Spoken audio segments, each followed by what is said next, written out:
Assalamualaikum, nama saya Muhammad Zaim bin Muhammad Zaki, bernombor metrik CB200012.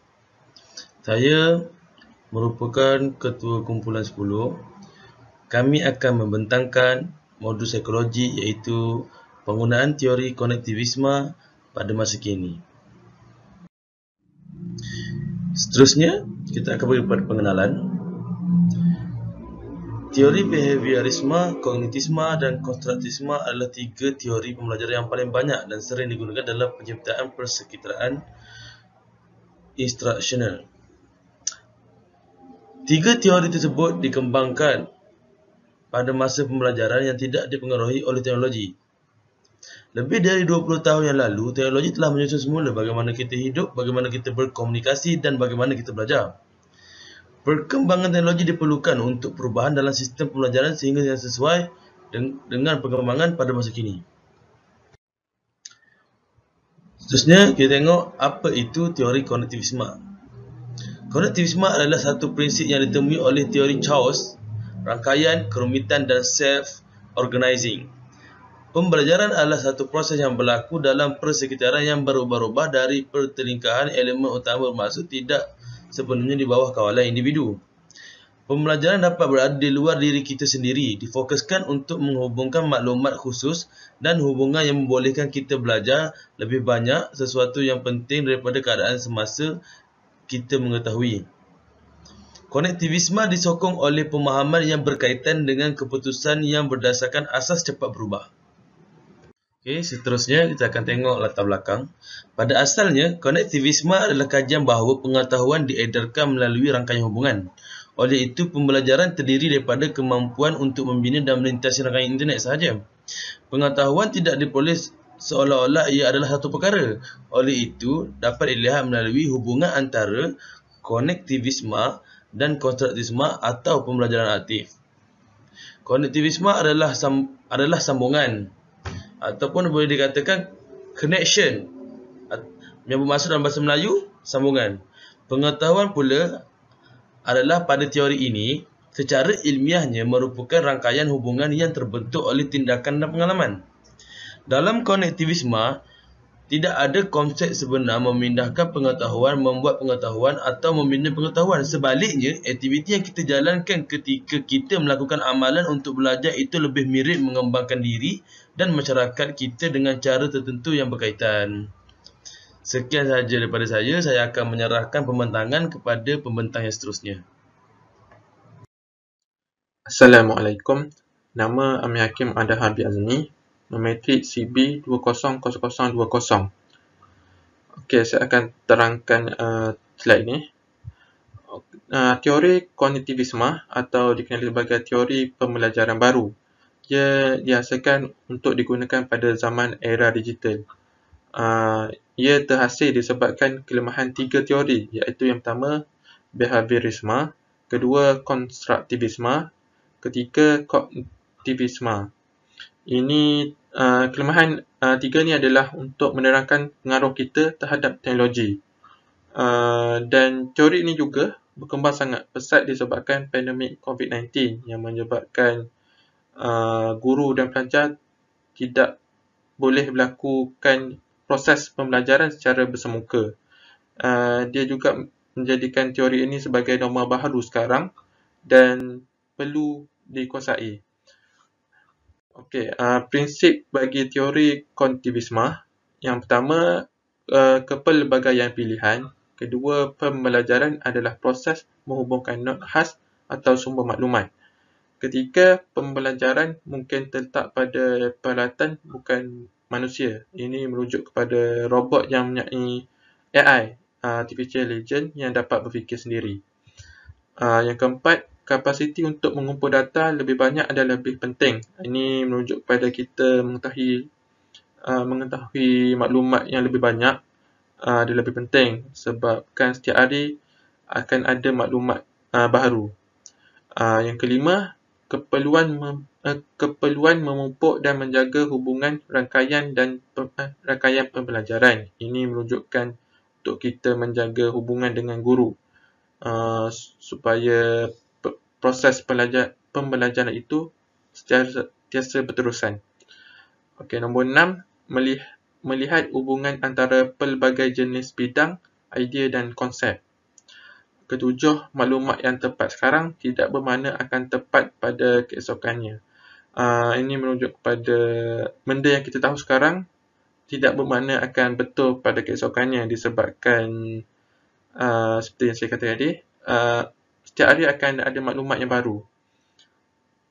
Okey, itu saja daripada saya. Saya akan beri kepada pembentang yang seterusnya. Bismillahirrahmanirrahim. Assalamualaikum warahmatullahi wabarakatuh. Nama saya Wan Muhammad Hassan bin Azmi. Okey, pada hari ini saya akan menerangkan 3.3 iaitu penerapan teori konektivisme dalam PDP pada masa kini. Okey, di dalam bilik belajar. Okey, antara penerapan adalah menambah kaedah pengajaran dengan mempamerkan slide atau melalui projek untuk membuat pelajar lebih tertarik dengan apa yang dipelajari dengan adanya template dan animasi yang menarik di dalam pelbagai jenis aplikasi Microsoft. Okey, selain daripada itu, membuat latihan dan ulang kaji melalui aplikasi Roh. Kerana aplikasi ini sangat mudah untuk menilai pelajar dan sangat menarik kerana grafik dan konten di dalam aplikasi ini sendiri sudah cukup sempurna untuk setiap jenis pembelajaran dan subjek-subjek yang ada dilakukan semasa pembelajaran fizikal. Okey, seterusnya adalah mengambil kehadiran pelajar melalui kaedah pengambilan QR code. Perkara ini memudahkan para pengajar untuk mempercepatkan proses penyampaian ilmu kerana mengambil setiap anak murid di dalam kelas agak melambatkan proses pembelajaran itu berlangsung dengan awal. Okey, seterusnya adalah di luar bilik belajar. Okey, yang pertama adalah memberi latihan pengukuhan secara laman sesawan dan turut memberi nota dan bab-bab tertentu melalui Microsoft PowerPoint. Perkara ini memudahkan para pelajar dan memahami setiap bab tanpa tercicir dan di waktu pandemik sedang berlaku ini. Yang kedua ialah membuat kelas secara di dalam talian menggunakan aplikasi Google Meet, Zoom, Webex dan aplikasi yang lain. Okey. Akhir sekali ialah membuat satu platform untuk para pelajar dan para pengajar untuk menyampaikan tugas dan untuk murid pula untuk menghantar setiap tugasan di platform laman sesawan sesetengah institut pelajar itu sendiri. Itu saja daripada saya. Sekian, terima kasih.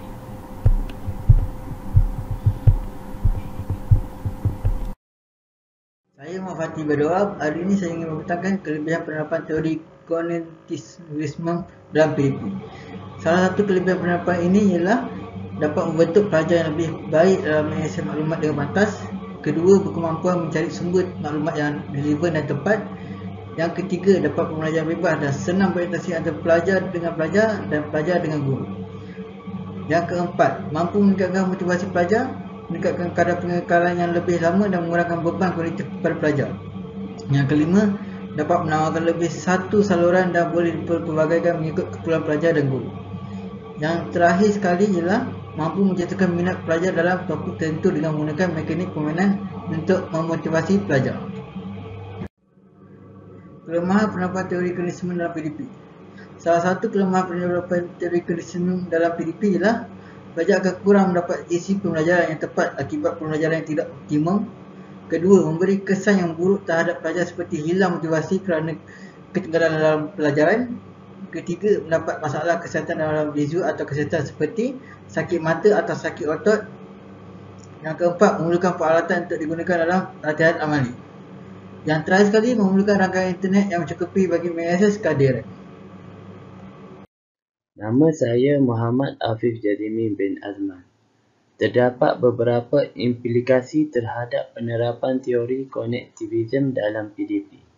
Antaranya adalah pelajar membuat pilihan yang tepat, pelajar dapat melatih diri sifat kerjasama dalam kumpulan, pelajar dapat berkongsi idea dan pandangan, proses PDP menjadi mudah dan dapat difahami pelajar. Implikasi pertama adalah pelajar membuat pilihan yang tepat. Sebagai contoh, pelajar diberi peluang untuk membuat pilihan berdasarkan kehendak mereka. Pelajar juga dapat membuat pemilihan kumpulan mengikut kemahuan mereka. Implikasi kedua ialah pelajar dapat melatih diri sifat kerjasama dalam kumpulan. Sebagai contoh, pelajar dapat membantu antara satu sama lain dalam menyiapkan tugasan yang diberikan oleh guru. Hal ini dapat memudahkan pelajar menyiapkan tugasan mengikut masa yang ditetapkan. Implikasi yang seterusnya adalah pelajar dapat berkongsi idea dan pandangan. Sebagai contoh, apabila para pelajar berkongsi idea dan pandangan dalam menyelesaikan sesuatu tugasan atau masalah, ia dapat menajamkan lagi fikiran pelajar dan juga dapat menambahkan ilmu pengetahuan pelajar. Perkara ini sangat penting untuk pelajar agar mereka sentiasa bersaing untuk menjadi yang terbaik dalam kalangan yang terbaik. Hal ini dapat melahirkan pelajar yang bertaraf antarabangsa dan menjadi masyarakat yang berdedikasi pada negara. Implikasi yang terakhir adalah proses PDP menjadi mudah dan dapat difahami pelajar. Sebagai contoh, proses PDP yang lancar dan mudah merupakan satu aspek yang penting bagi guru dan pelajar kerana ia dapat melahirkan suasana yang harmoni semasa PDP. Hal ini juga penting kerana suasana pembelajaran yang ceria dapat meningkatkan semangat guru dan pelajar untuk memberi dan menerima ilmu dengan betul. Oleh itu, pelajar dapat menonjolkan diri dalam sesuatu ujian. Kejayaan pelajar adalah penting bagi diri mereka dan pihak sekolah. Akhir sekali, implikasi-implikasi ini merupakan implikasi yang positif kita dapat lihat dalam kalangan guru dan pelajar. Secara kesimpulannya, teori konektivisme adalah penting kerana ia merupakan teori pembelajaran yang berasaskan digital dan sangat memberi kelebihan kepada guru dan pelajar. Oleh itu, saya serahkan kepada pembentang yang seterusnya. Assalamualaikum dan selamat sejahtera. Saya Wan Ahmad Daus bin Wan Muhammad Zulkifli, nombor matrik CB 20046 dari Kumpulan 10 yang membentangkan tentang latihan pengukuhan dan juga kesimpulan. Ini adalah latihan pengukuhan yang telah kami buat dengan mengumpul informasi tentang teori ini. Latihan ini dibuat berdasarkan teori konektivisme untuk menguji pengetahuan tentang teori konektivisme apabila telah membaca modul kami. Soalan ini terbagi kepada dua bahagian. Yang pertama objektif dan yang kedua subjektif. Kedua-duanya mempunyai 5 soalan. Akhir sekali, kesimpulan. Kesimpulannya ialah teori konektivisme adalah teori pembelajaran kontemporari yang diberikan oleh Siemens dan Downes. Ini menjelaskan bagaimana era penggunaan internet yang meningkat sekarang menjadikan banyak maklumat dan pengetahuan yang luas dapat diakses dan didekati dalam beberapa saat. Bahkan membincangkan pelbagai alat dan aplikasi digital yang tersedia dalam talian yang menjadikan pengalaman yang sempurna dan bermakna. Sekian, terima kasih.